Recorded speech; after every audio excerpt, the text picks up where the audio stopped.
আমার সম্মানিত ভাইয়েরা, বাংলাদেশ জামাত ইসলামী এমন একটা রাষ্ট্রের স্বপ্ন দেখে যেই রাষ্ট্রে আকাশ এবং পাতালের ব্যবধান থাকবে না নাগরিকদের মাধ্যমে।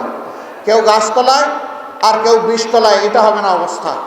একটা সামঞ্জস্য থাকবে, সমতা নয় ভারসাম্য থাকবে ইনশাআল্লাহ। অধিকারের জন্য হাহাকার করতে হবে না।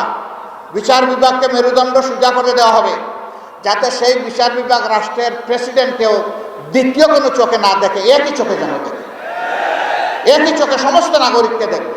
তিনি কে এটা বিবেচ্য বিষয় নয়। তিনি অপরাধ করে থাকলে যেই অপরাধী হন তাকে বিচারের আওতায় আসতে হবে। সেই বিচার যখন কায়েম হবে, আলহামদুলিল্লাহ, ইনসাফ যদি সমাজে কায়েম হয়, তাহলে কাউকে অধিকার চাইতে হবে না।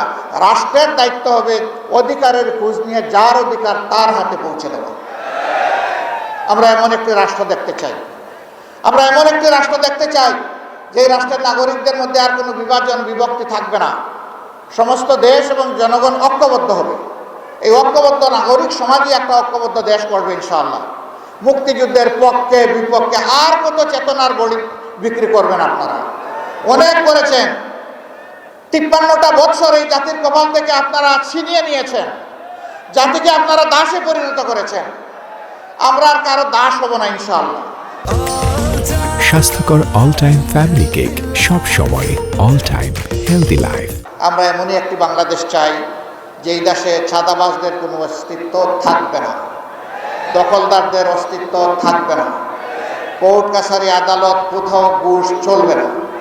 বলবেন এত অল্প বেতনে তখন চলবে কেমনে মানুষগুলো? হ্যাঁ, সেই ক্ষেত্রে বেতন বৈষম্য দূর করে সেটাকে সমন্বিত করা হবে ইনশাআল্লাহ। এখন তো বেতন দেই না বলে 100 গুণ বেশি নিয়ে যায়, তখন দ্বিগুণ বাড়াই দিলে মানুষ শান্তির সাথে এই দেশে বসবাস করবে ইনশাআল্লাহ। সবাইকে তার কাজের ব্যাপারে মূল্যায়িত করা হবে ইনশাআল্লাহ। আমরা এমন একটি দেশ চাই যেই দেশ হানাহানির দেশ হবে না, মানবিক বাংলাদেশ হবে।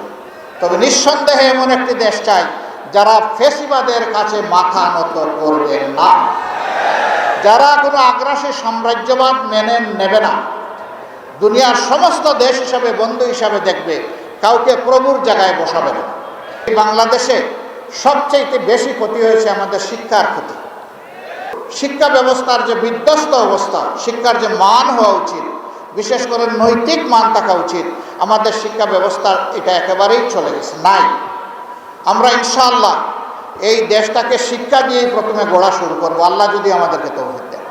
কারণ শিক্ষা জাতির মেরুদণ্ড। যেই জাতিতে জ্ঞানী এবং শিক্ষিত মানুষ তৈরি হয়, এই জাতি বিশ্বের দরবারে বুক উঁচু করে দাঁড়ায়।